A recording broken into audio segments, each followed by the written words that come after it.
Wonderful. So once again, good morning, everyone. I hope everyone already managed to join us. The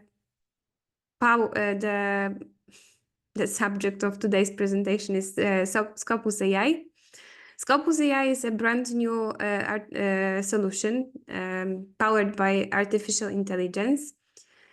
The purpose is to help researchers navigate with unfamiliar academic fields. However, my experience is showing it's also opening new doors for the ones that are already that are already working in a specific field.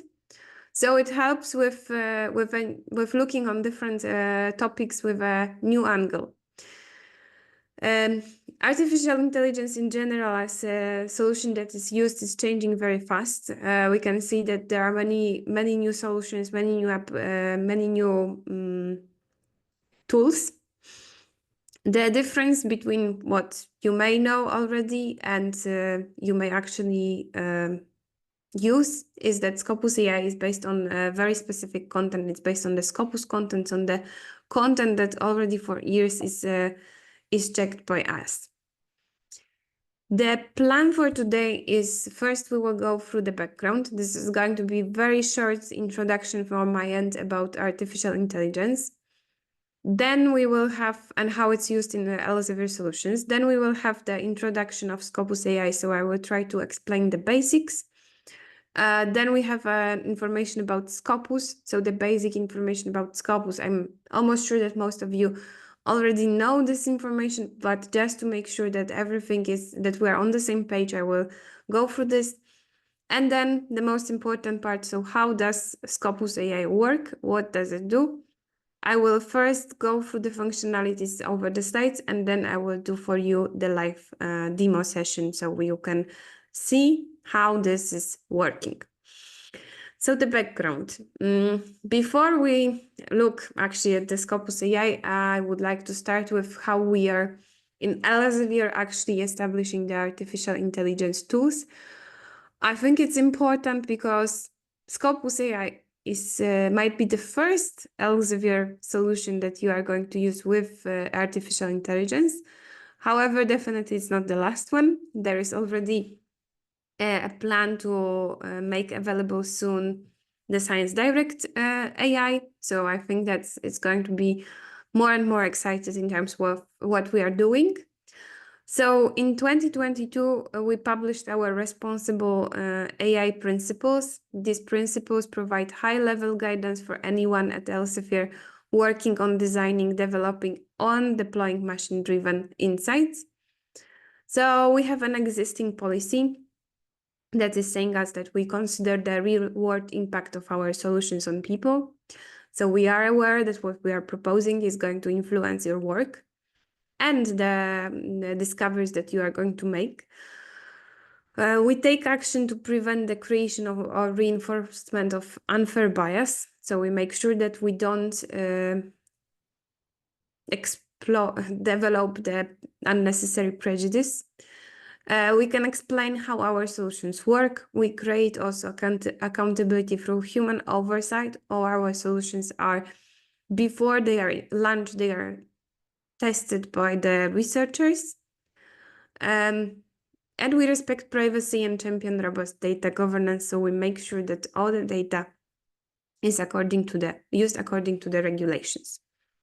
And that's from the background, I would say that's it. In terms of Scopus AI, well, there are a few challenges that we noticed over the years.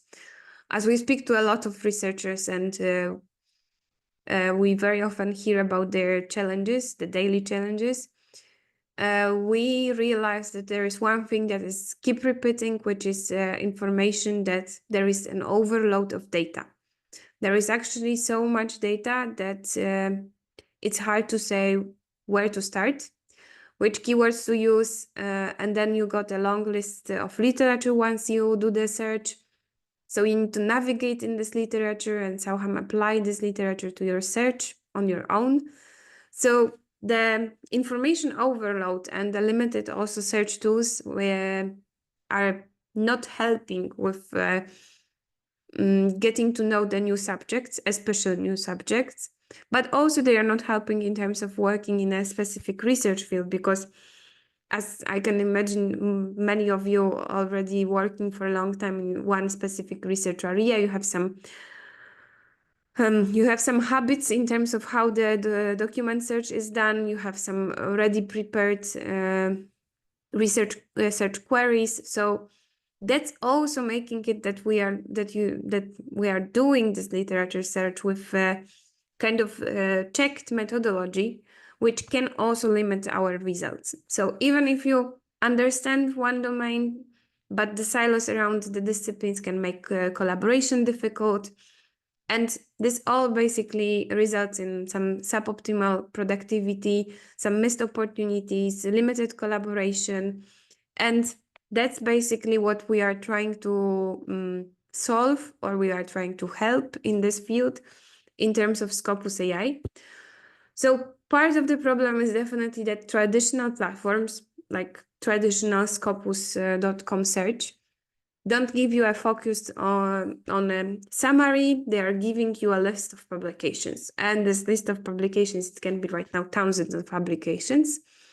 So it's very difficult to quickly understand the new concept or find potential collaborators. So the idea is that Scopus AI helps with finding it quickly.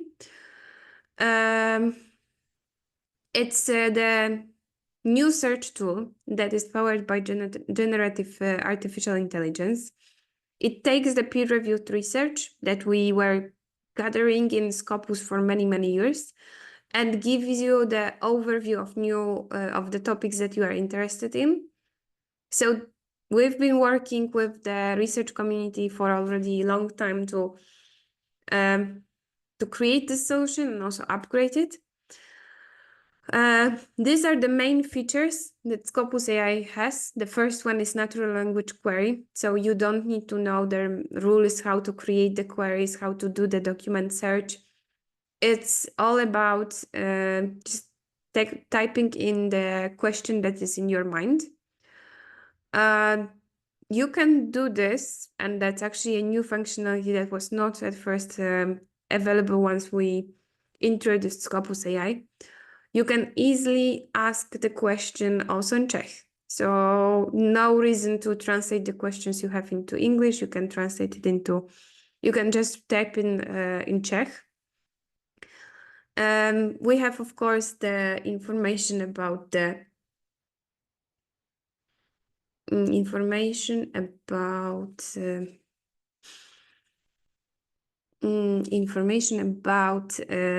sorry, I lost the concept.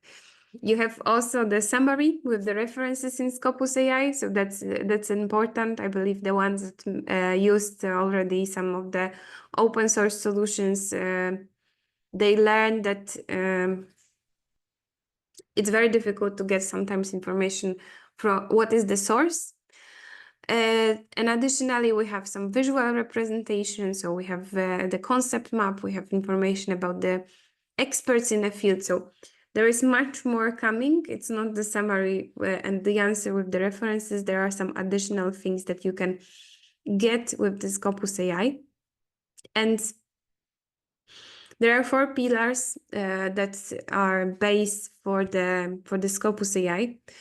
The first one is trust. So the Scopus AI solution is built on a trusted content. So the trusted content, this is something that is coming from years of gathering the data in Scopus database. Then we have the minimizing of hallucinations. If you already checked, if any one of you tried with work with Scopus AI, I believe you already found out that for some questions it will just give the answer, that there is no abstracts in a Scopus database that could answer your question. There is a transparency, so we can show how the solution works, and we are limiting the bias. So we are trying to minimize the risk that for some queries you will get some answers based on prejudice or stereotypes. We are focusing on research, so on what was done by researchers in this field. Then, of course, the second pillar is community. the verification with the community, checking with researchers how the solution works, what kind of results it's giving, and the collaboration. So listening to the feedback and making sure that we are introducing new functionalities that are answering your questions, making sure that we have an enhanced and accelerated outcomes. So Scopus AI is meant to speed up research. With the search and the summaries, it is designed in a way to save time by providing the most important information related to your queries. And the fourth and the last one, final pillar, is full spectrum understanding, which is really about exploring new or emerging research topics. We had a survey of Scopus users, and it revealed that 40% of the Scopus users, they actually struggle to learn a new topic due to the information overload.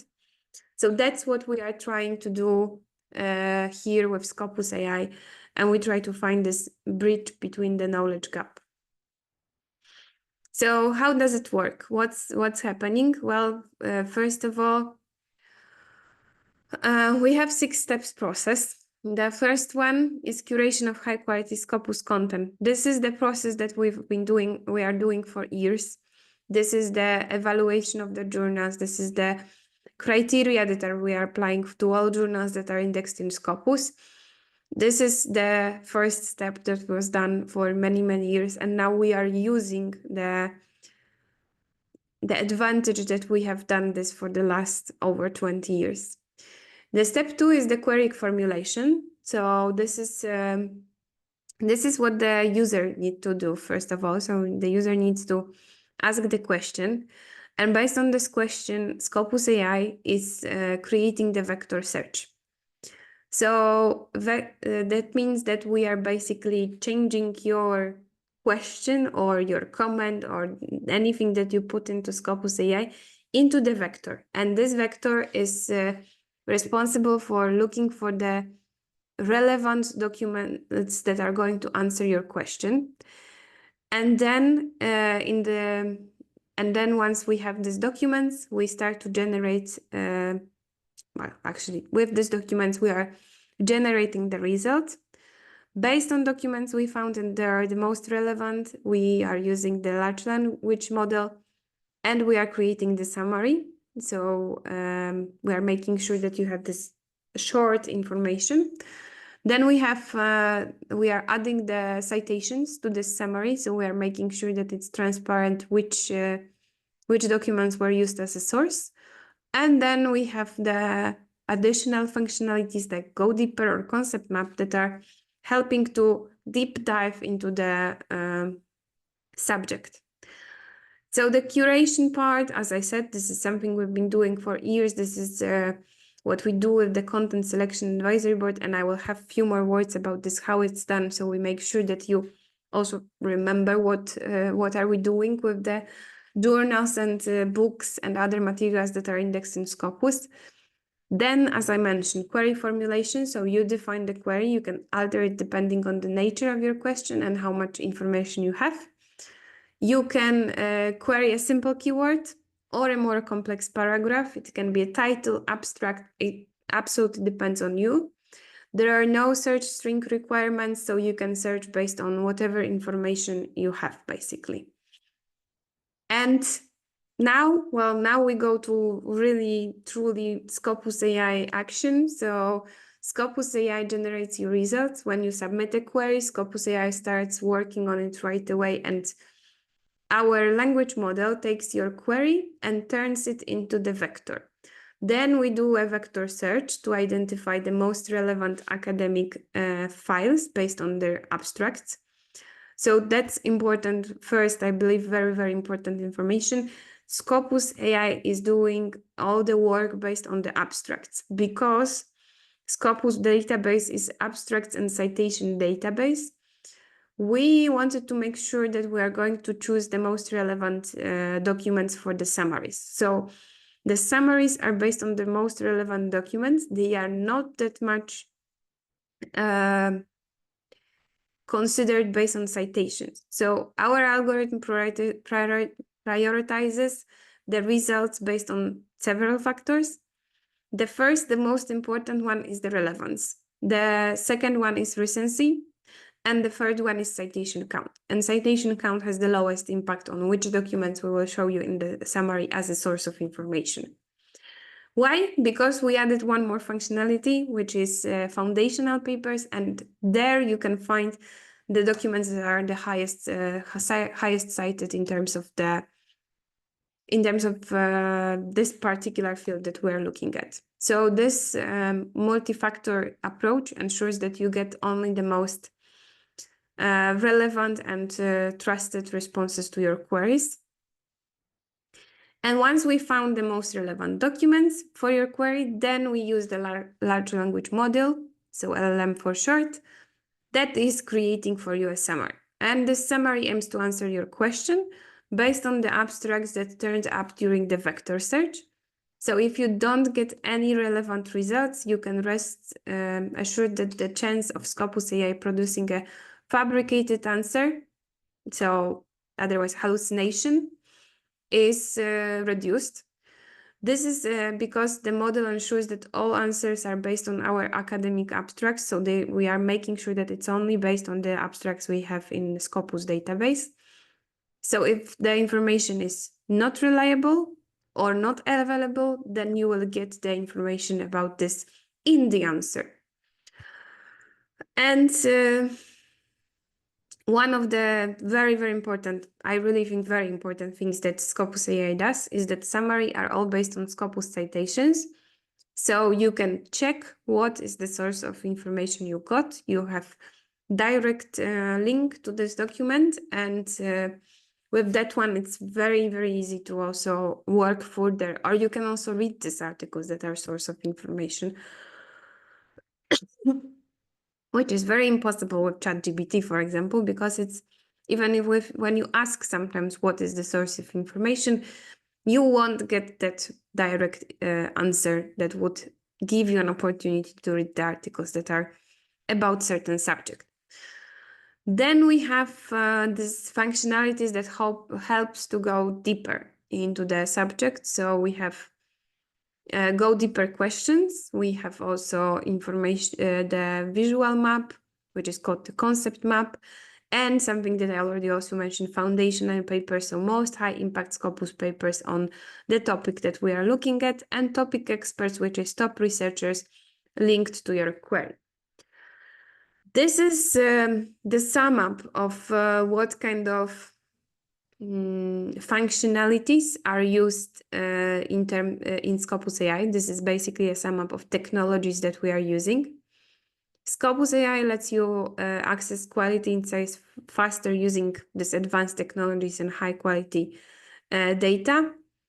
The summary of these capabilities is, as you can see on this slide, as I mentioned, and well, I think that this is all. I already spoke about this. I also don't want to repeat myself, so we go further. As I mentioned at the very beginning, I can just again repeat myself, but I think it's important to say that all these technologies, everything that we are doing with Scopus AI is in line with our responsible AI principles.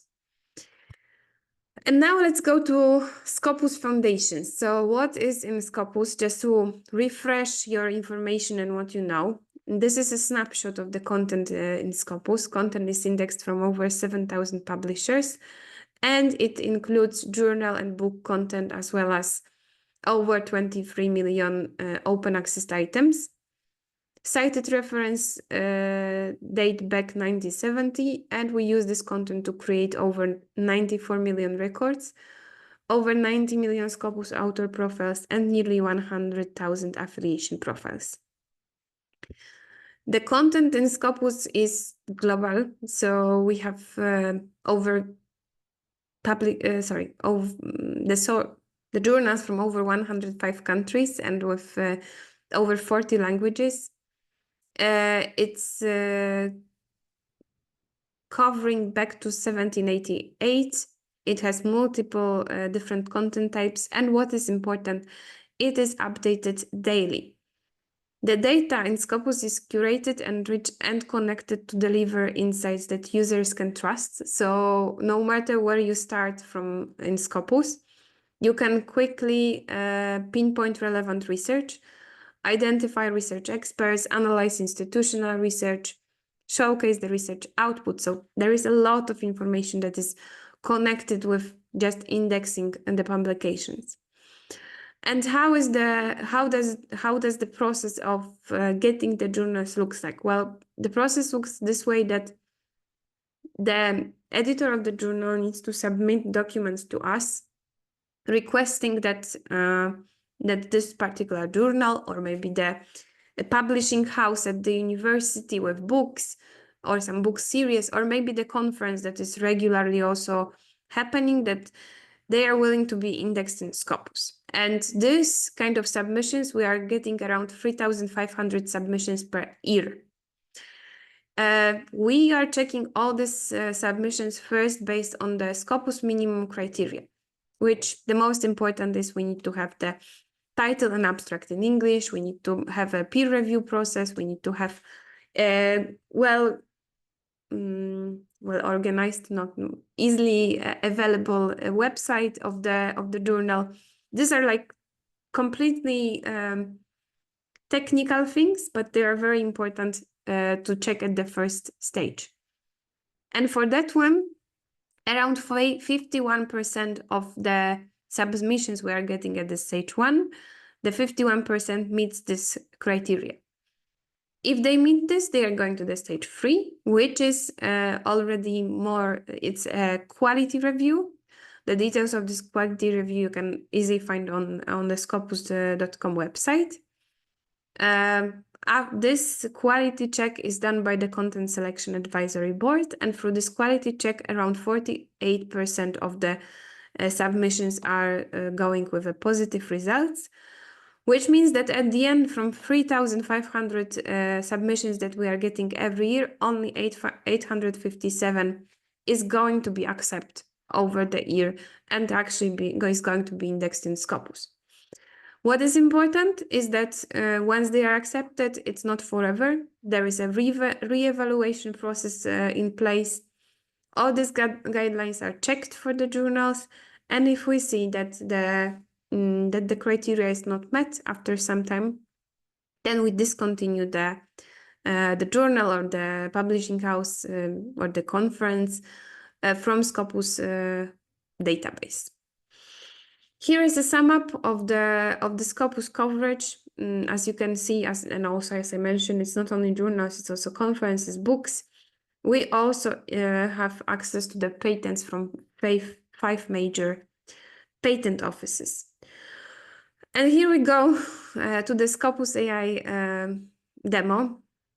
Let's first take a short look on how it looks like. So this is what we are going to see after asking the question. As you can see on the top, there is a question, then we have a summary, then we have a concept map, so the visual representation, foundational papers, topic experts, and the query exploration. Well, about that one, I already told you a lot. So how do we ensure quality and reliability? Well, we have this process in place, as I said, of the evaluation of journals. Then we have the Scopus AI platform, which is supported by the technologies, and then we are getting the output, which is information about, which is the summary of the question you asked. In terms of natural language, when you enter your query, you can use, as I mentioned before, the question, the keywords, the title, it's up to you. And then this question is being analyzed. It will go through the Scopus AI vector search, which will interpret the intent and meaning of the query, and then it will look at the Scopus abstracts published since 2003. So that's a change. That's why I highlighted, because on the slides you can still see 2013. In September, so at the beginning of September, we introduced bigger coverage. We started with last 10 years as we believed that having the most recent research is important. and that it will also guarantee that we are not getting outdated information. We received a lot of feedback from researchers that bigger time range is needed. We checked the solution, we made few trials, we asked researchers to give us feedback, and after this 9 months we managed to expand the time range. Now it's from 2003, so last 20 years we are checking, and based on this we are giving the answer. Well, after we find the relevant publications, we created a summary. At the end of this process, you are getting this very short summary with, of course, the information from where is coming the information.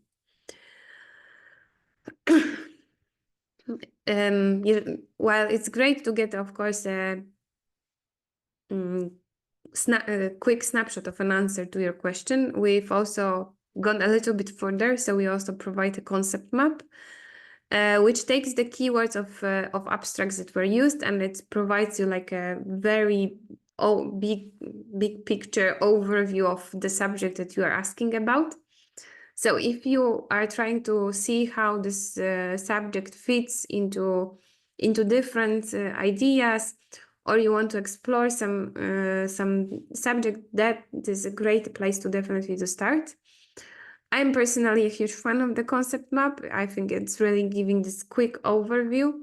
Also, additionally, now there is a possibility that you can check the connection between certain dots. So you will see it on the live demo that it's really nice also that we can see dependence.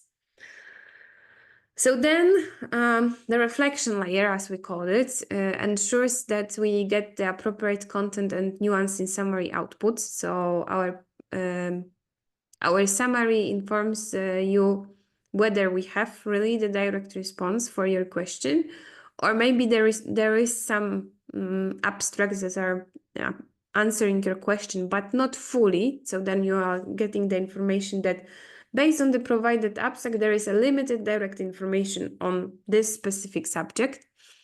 Or there is a chance we ask the question, like, when did the first chicken land on the moon? And then we will get no response, as there is no abstracts that could provide the answer to your question. There is also expanded summary. So there is a short version and expanded one, which is giving you a little bit more information, and it's a little more comprehensive. I mentioned the foundational papers. These are the highest cited papers that are relevant to the question that you asked. We have also topic experts. So Scopus AI enables users to find leading experts for a given domain. And then we can see what is the number of citations, how many matching documents they have, what is their age index. And we have this deeper query exploration, so we can, it's suggesting you what kind of questions you can actually try to ask or try to look at to make sure that you have a full picture of the subject. What is really nice is that with introducing the possibility to ask a question in your own language, we also made sure that there's deeper query exploration. So these additional questions, they are also showing up in your own language. So that's, I believe, also a nice feature. Let me now go to Scopus. So the trial started on today. So I believe all of you should be able, with me, actually enter the Scopus.com website. First thing, please make sure that you see here the Scopus logo, not Scopus Preview. Because if you see Scopus Preview, that means you are not accessing from the IP addresses or from some kind of remote access that is applicable for your university to get the access to Scopus.com. So it's very, very important that you make sure that here is Scopus. Once it's Scopus, you should see this tab, Scopus AI. If you still don't see it and you are you see this Scopus logo, then I strongly recommend you to clear the cookies, and sometimes it's even clear the history of your browser. because sometimes, unfortunately, once you start to use the solution, it's not automatically showing up. You need to clean the cookies, and then you will see this tab. So once we are all over this technical process of getting the access, then I suppose you can start to work with the Scopus AI. As I mentioned, this period of time changed. Here it's clearly visible. It's from 2003, but this is recent change. Here we have a box to ask the question. Here we have some search examples, and here is the challenge. I'm really sorry, but I don't know Czech. I would like still to show you that it's also working with other languages. So I'm going to use Polish, just that you see that it's really working with other languages than English. Yeah, I'm going also to tell you what I'm writing. So my question is, what is the influence on society of the antibiotic resistance? And sorry, because I need to focus on the question a little bit. Antybiotykoporność. Okay. Good. So here we go. There is a question. You can, of course, type any questions you would like in Czech. And I would really love to hear the feedback, how it worked in Czech, because as you can imagine, because I don't know language, I cannot really check. I can say that for Polish, it works perfectly fine. We have a question. We have here, this is a copilot. This is something we are testing. It's showing the steps to how the solution goes through the steps to generate the summary. And then we have a summary. So the summary is showing us what is the impact of it's basically giving you a title. It's showing you what are the possible impacts. So it's health impacts, economic impacts, social impact, environmental impact. And next to each sentence, we have this nice citation. So I can immediately see from which abstract the information is coming from. I got this question already a few times, so I'm going to say all the references. So all the references are used here. They are summed up here.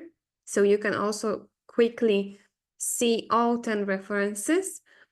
And if in case it's needed here, you can export these references to the format that is your preference. So you can either export it to some reference managers, or you can export it to some file types. Or if it's needed, you can also export it to Saiva. So that's about the summary and references. Then we have foundational documents here. These are these documents that are related to the question I asked, but they have the highest citation. So they have absolutely, as you can see, it's like 2,800 citations, a lot of. Well, the same like it was for the references with the summary, you can also export all these documents by clicking on the button at the bottom. While we have this one, we can now go further, so we can see the expanded summary. As you can see, once I'm opening, it's starting to create. What's the difference? Well, here we had just in points information. Here the points are expanded, so we can read actually the description of what's happening in the certain fields. These descriptions are much younger. There is also here strategies and interventions, so there is additional paragraph that was not available in the short summary. And now we have 11 references. These are other references than the ones that were in the top, so also worth to take a look. Some of them might actually, some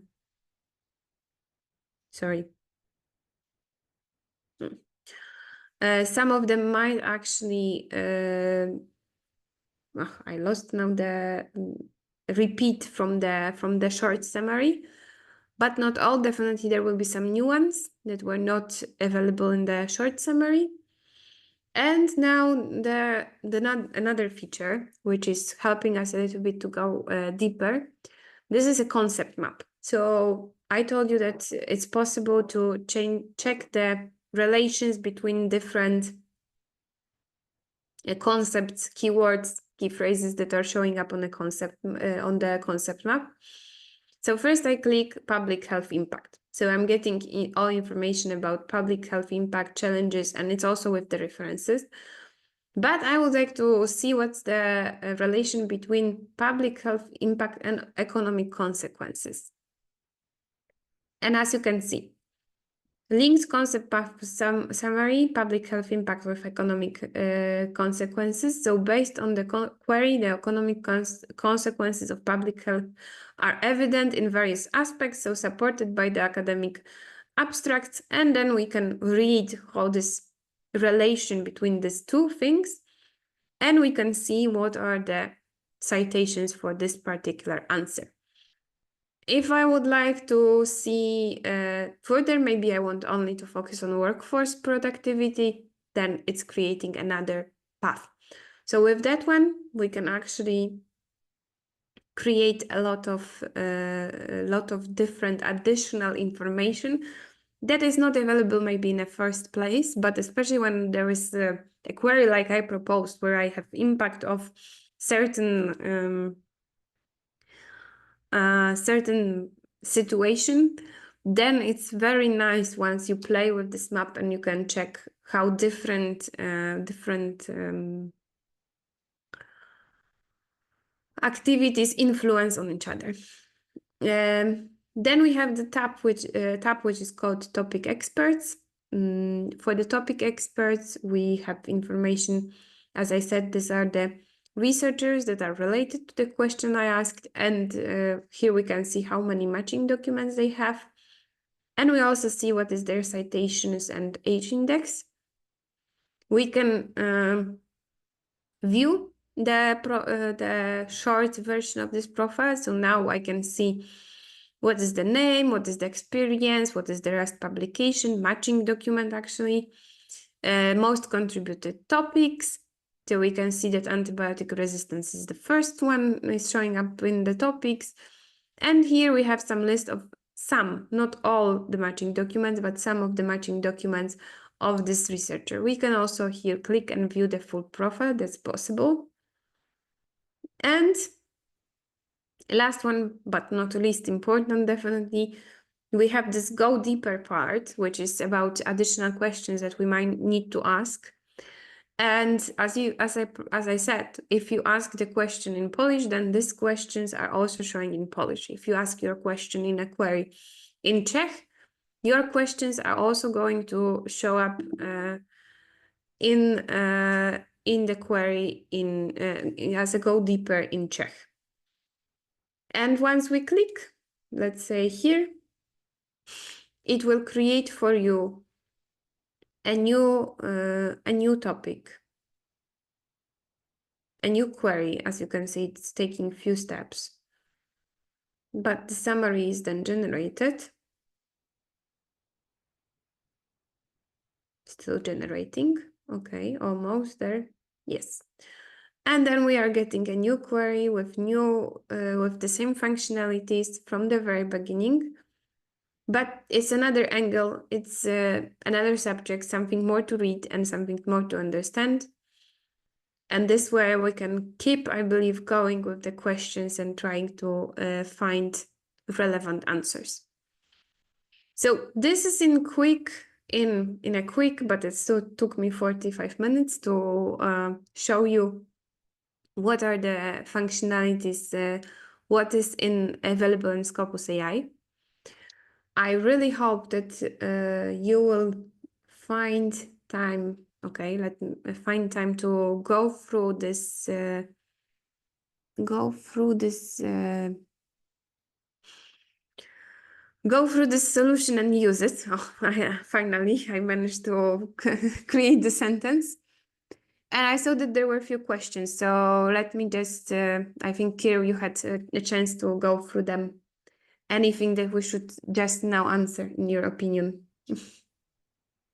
We have another question from Thomas again. By the way, was interested in which LLM provider we were using, and I told that it's OpenAI.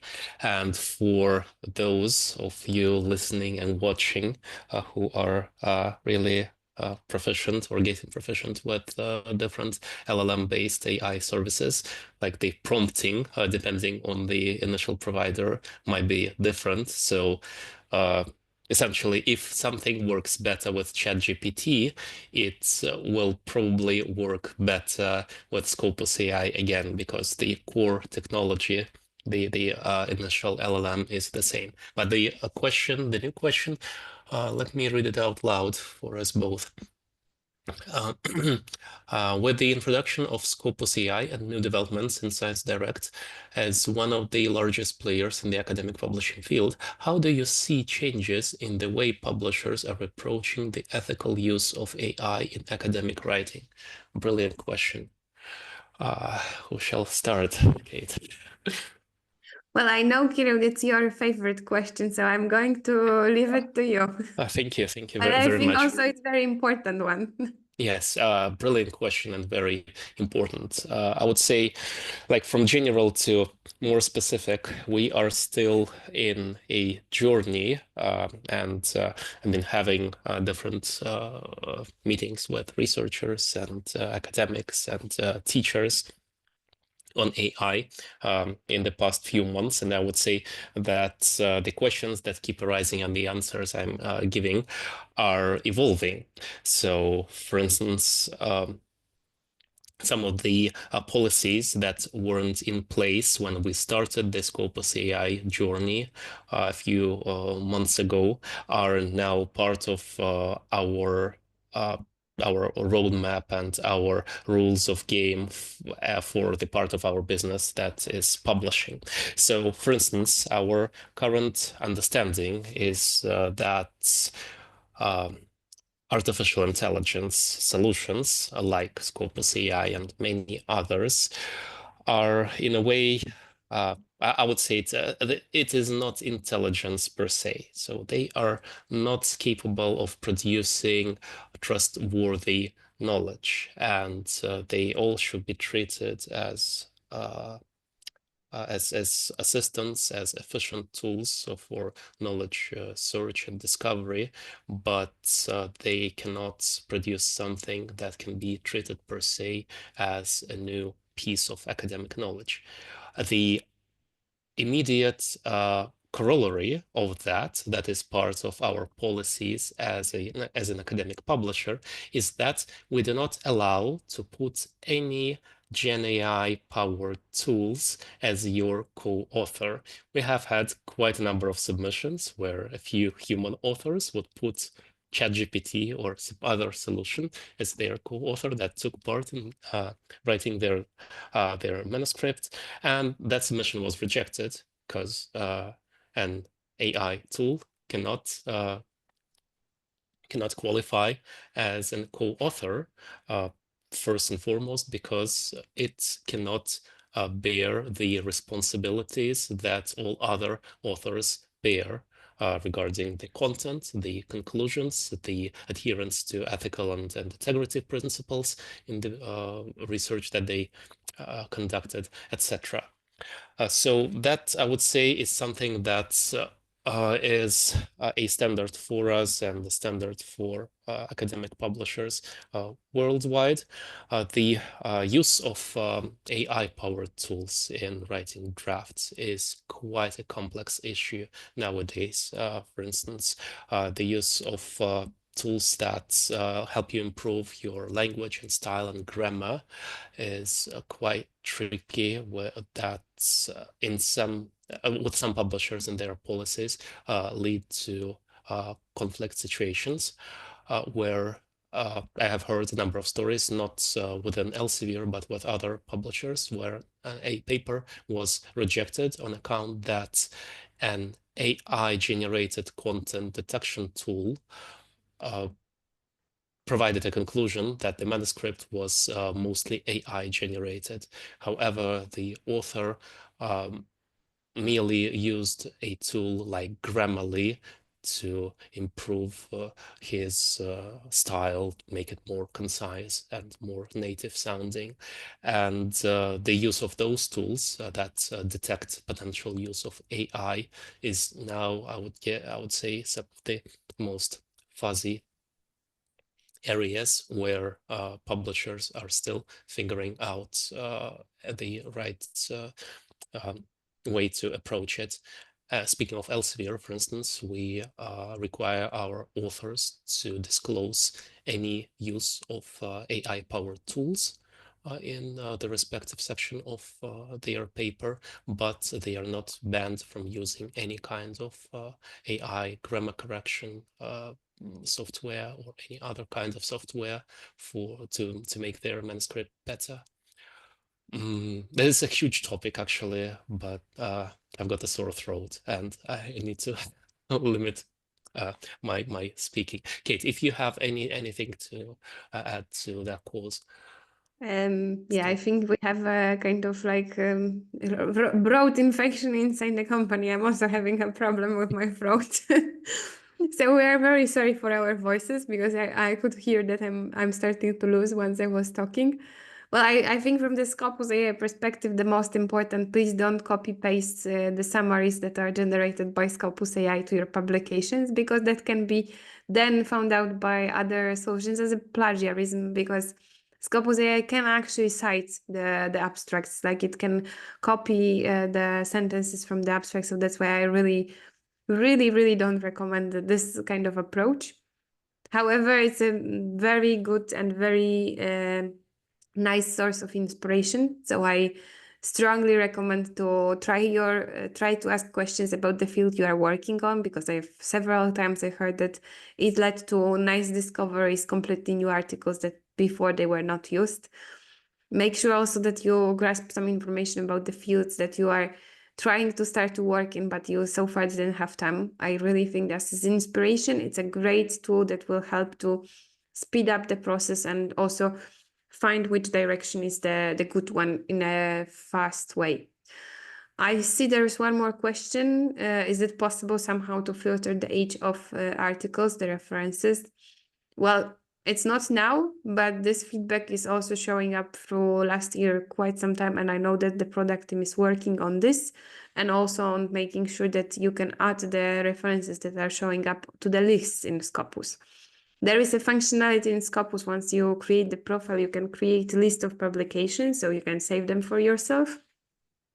And right now it's only possible to export the references from Scopus AI. So we are working on that to make sure that it's also possible. One more question. Yes, I'm reading first the question. Yeah, is if there will be changes in academic journals, for example, the potential value of traditional literature reviews in going down due to the rise of generative AI. This is, I would say, I had this discussion already a few times, but this is a very philosophical discussion. It may go to many directions. Maybe it will actually upgrade the reviews that we are publishing. Maybe it will make it easier. Maybe it will be.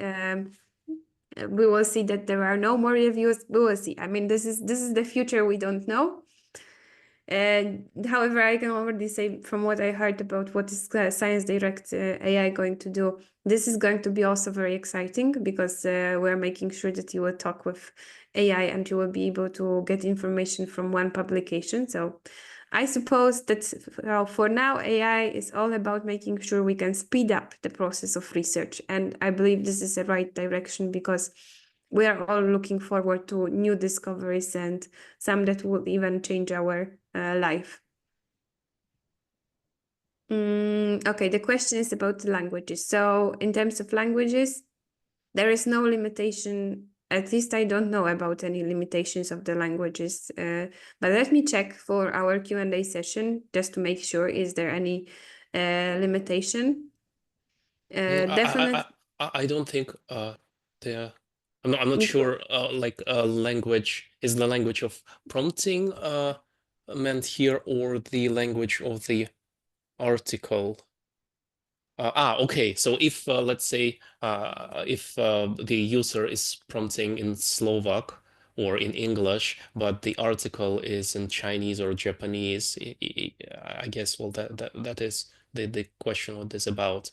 And the answer is that we, no matter what's the original language of the article, it has always metadata in English, so they will be treated equally, and it's only at the moment that the user accesses the full text that he or she going to discover that that article is, let's say, Japanese.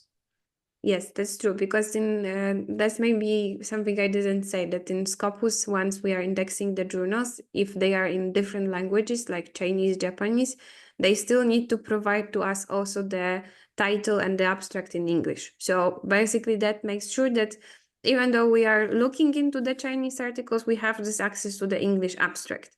So as Kirill mentioned, if the Chinese abstract will be used in a Scopus, I mean, the reference to the Chinese article will be used in the Scopus AI search, then only after you look into the full text of the article, you will find out it's Chinese. Okay, I think we are about to end. I mean, we are 2 minutes to the end. Yes, perfect timing. So any other questions we will for sure cover during the Q&A session. Of course, we will sum up the questions we received today. We will also be happy to answer the questions that you will come up during the session. So I really hope that over the next 2 weeks, you will find some time to click to see how the Scopus AI is working, and then we will have a nice discussion during the Q&A session. From that thing, I'm just going to share the contact details with me in case you have any questions about the trial, any questions also. I know they will show up at some point about the pricing for Scopus AI, because so far the discussion with Czech ELIP is that if the solution could be included in the agreement that we have with the Czech consortium, it's going to happen the soonest from 1st of January 2026. Which doesn't mean that there is no option to get the access sooner. So if you have this question about how to get the access, then also please reach out directly to me. Here are the all contact details, like a phone number and the email address, so you can directly contact me. And just that you know also that I'm not only responsible for Scopus and I'm also responsible for Cyval and some other solutions that are from Elsevier portfolio. All of them are here on the slide, so you can easily know when to reach out to me. And Kirill is mostly supporting our current customers. So in case you have a question about Scopus.com, not Scopus AI, then definitely you need to contact with Kirill. Yeah, so if it's something old and you already have it, it's me. If it's something new and you want to have it, it's Kate. Put it simply. That's the easiest way to describe this. Thank you very much for joining us and for the intention, for the questions. I wish you really successes in terms of using Scopus AI. Fingers crossed that it will give you some important results, and we see each other, well, in few weeks. Thank you very much. Bye. Thank you. Bye-bye.